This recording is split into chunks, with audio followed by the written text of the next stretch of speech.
Thanks to iStockPhoto for contributing footage to this episode. Check them out at iStockPhoto.com.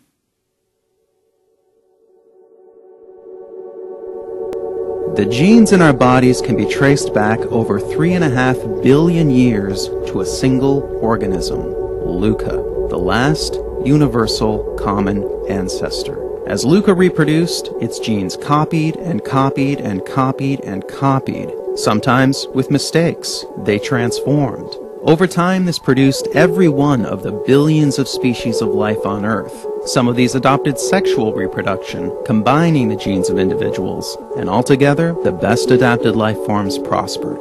This is evolution. Copy, transform, and combine.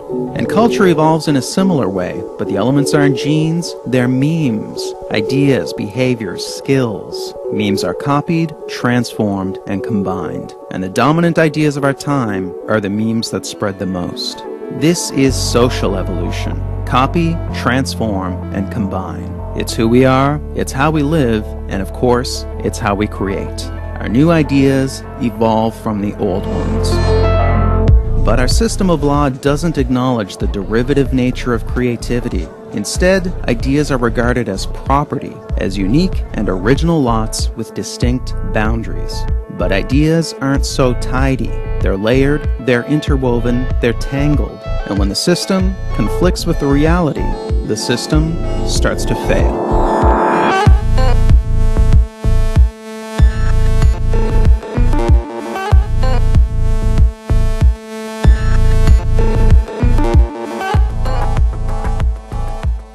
For almost our entire history, ideas were free. The works of Shakespeare, Gutenberg, and Rembrandt could be openly copied and built upon. But the growing dominance of the market economy, where the products of our intellectual labors are bought and sold, produced an unfortunate side effect. Let's say a guy invents a better light bulb. His price needs to cover not just the manufacturing cost, but also the cost of inventing the thing in the first place. Now let's say a competitor starts manufacturing a competing copy. The competitor doesn't need to cover those development costs, so his version can be cheaper. The bottom line, original creations can't compete with the price of copies. In the United States, the introduction of copyrights and patents was intended to address this imbalance. Copyrights covered media, patents covered inventions. Both aim to encourage the creation and proliferation of new ideas by providing a brief and limited period of exclusivity, a period where no one else could copy your work. This gave creators a window in which to cover their investments and earn a profit. After that, their work entered the public domain, where it could spread far and wide and be freely built upon. And it was this that was the goal, a robust public domain, an affordable body of ideas, products, arts, and entertainment available to all. The core belief was in the common good, what would benefit everyone. But over time, the influence of the market transformed this principle beyond recognition. Influential thinkers proposed that ideas are a form of property, and this conviction would eventually yield a new term, intellectual property. This was a meme that would multiply wildly, thanks in part to a quirk of human psychology known as loss aversion. Simply put, we hate losing what we've got. People tend to place a much higher value on losses than on gains, so the gains we get from copying the work of others don't make a big impression. But when it's our ideas being copied, we perceive this as a loss and we get territorial. For instance, Disney made extensive use of the public domain. Stories like Snow White, Pinocchio, and Alice in Wonderland were all taken from the public domain. But when it came time for the copyright of Disney's early films to expire, they lobbied to have the term of copyright extended. Artist Shepard Fairey has frequently used existing art in his work. This practice came to a head when he was sued by the Associated Press for basing his famous Obama Hope poster on their photo. Nonetheless, when it was his imagery used in a piece by Baxter Orr, Fairey threatened to sue. And lastly, Steve Jobs was sometimes boastful about Apple's history of copying. We have, always been shameless about stealing great ideas. But he harbored deep grudges against those who dared to copy Apple. I'm going to destroy Android because it's a stolen product. I'm willing to go thermonuclear war on this. When we copy, we justify it. When others copy, we vilify it. Most of us have no problem with copying, as long as we're the ones doing it.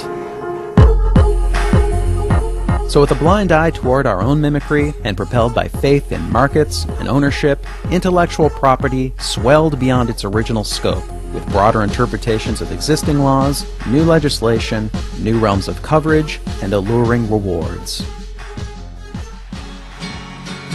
In 1981, George Harrison lost a $1.5 million case for subconsciously copying the doo-wop hit He's So Fine in his ballad, My Sweet Lord.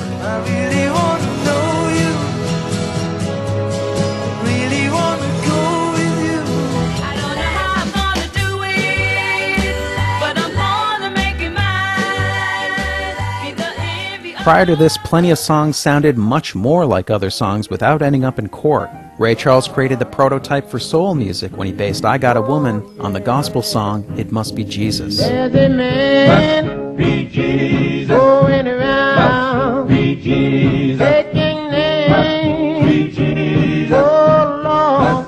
Say I got a woman way over town, good to me, oh yeah. Starting in the late 90s, a series of new copyright laws and regulations began to be introduced, and many more are in the works. The most ambitious in scope are trade agreements. Because these are treaties and not laws, they can be negotiated in secret, with no public input and no congressional approval. In 2011, ACTA was signed by President Obama, and the Trans-Pacific Partnership Agreement, currently being written in secret, aims to spread even stronger U.S.-style protections around the world. Of course, when the United States itself was a developing economy, it refused to sign treaties and had no protection for foreign creators. Charles Dickens famously complained about America's bustling book piracy market, calling it a horrible thing that scoundrel booksellers should grow rich. Patent coverage made the leap from physical inventions to virtual ones, most notably software. But this is not a natural transition. A patent is a blueprint for how to make an invention. Software patents are more like a loose description of what something would be like if it actually was invented. And software patents are written in the broadest possible language to get the broadest possible protection. The vagueness of these terms can sometimes reach absurd levels. For example, information manufacturing machine, which covers anything computer-like, or material object, which covers pretty much anything. The fuzziness of software patents boundaries has turned the smartphone industry into one giant turf war. 62% of all patent lawsuits are now over software. The estimated wealth lost is $500 billion. The expanding reach of intellectual property has introduced more and more possibilities for opportunistic litigation, suing to make a buck. Two new species evolved whose entire business model is lawsuits: sample trolls and patent trolls. These are corporations that don't actually produce anything. They acquire a library of intellectual property rights, then litigate to earn profits. And because legal defense is hundreds of thousands of dollars in copyright cases and millions in patents, their targets are usually highly motivated to settle out of court. The most famous sample troll is Bridgeport Music, which has filed hundreds of lawsuits. In 2005, they scored an influential court decision over this 2-second sample. That's it. And not only was the sample short, it was virtually unrecognizable.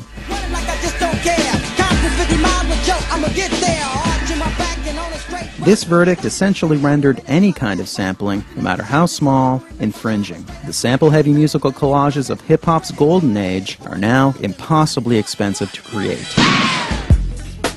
Now, patent trolls are most common back in that troubled realm of software. And perhaps the most inexplicable case is that of Paul Allen. He's one of the founders of Microsoft, he's a billionaire, he's an esteemed philanthropist who's pledged to give away much of his fortune, and he claims basic web features like related links, alerts, and recommendations were invented by his long-defunct company. So the self-proclaimed Idea Man sued pretty much all of Silicon Valley in 2010, and he did this despite no lack of fame or fortune.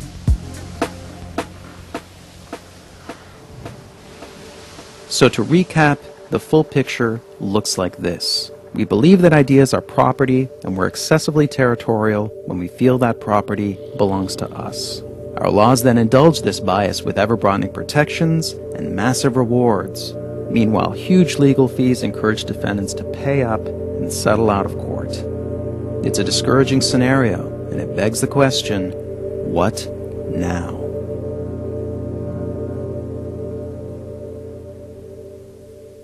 The belief in intellectual property has grown so dominant, it's pushed the original intent of copyrights and patents out of the public consciousness. But that original purpose is still right there in plain sight. The Copyright Act of 1790 is entitled An Act for the Encouragement of Learning.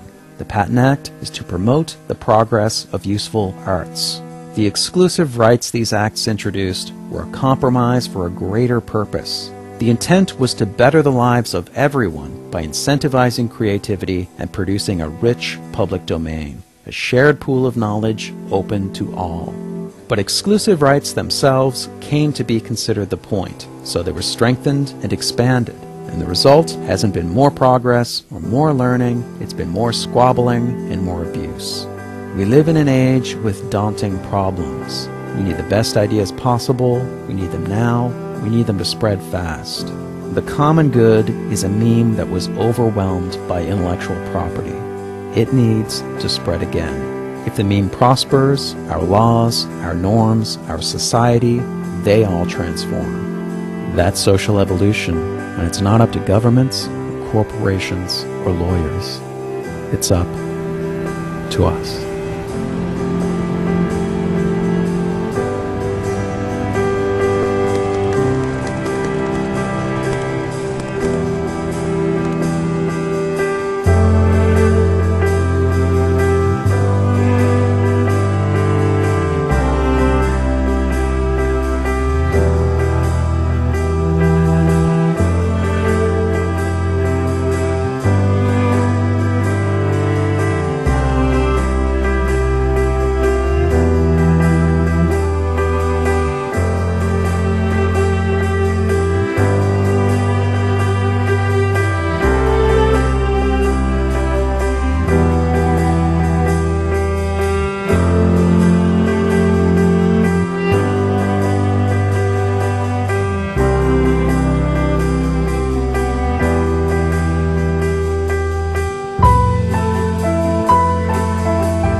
Hi there, I'm Kirby. I made Everything is a Remix with help from these folks. Two people in particular contributed a lot of time. I'd like to thank them real quick by name. Louis Wesolowski did about 15 pieces of motion graphics work for me. He contributed a lot of time, a lot of effort, and the video is better because of it. My thanks to Louis. Thanks also to Juan Behrens, who did the memes animation, which took a lot of work. My thanks to Juan for his patience on that.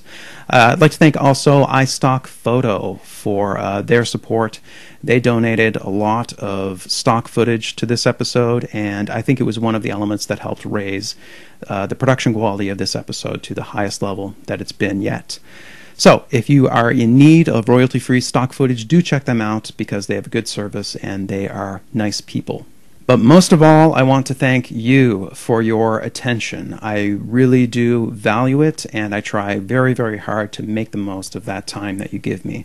So thank you so much for coming along on this journey with me. It was an absolute joy to do it. I get asked all the time if there's more after this. There's not. This is the conclusion. This is the end. There are extra things that you might enjoy, but that's the end of the main story. So there'll probably be another supplement video, kind of like the Matrix and Tarantino ones that Rob G. Wilson made for me. There'll probably be another video along that line. I also have a talk coming up that will sort of use the same material but sort of reframe it, streamline, and kind of upgrade the argument, and I think it should be really good. I'll also have limited edition t-shirts and posters for sale in the near future. So if you would like a memento, stay tuned for those. I think they'll be very nice. And lastly, I have a new project coming up that I am seriously excited about it. And if you are patient, hint, hint, you can probably find out more about that. My thanks, my sincere, heartfelt thanks for watching. It was really a pleasure. Thank you. Okay. Take care, and I'll see you next time with a whole new thing. All right. Take care. Bye-bye.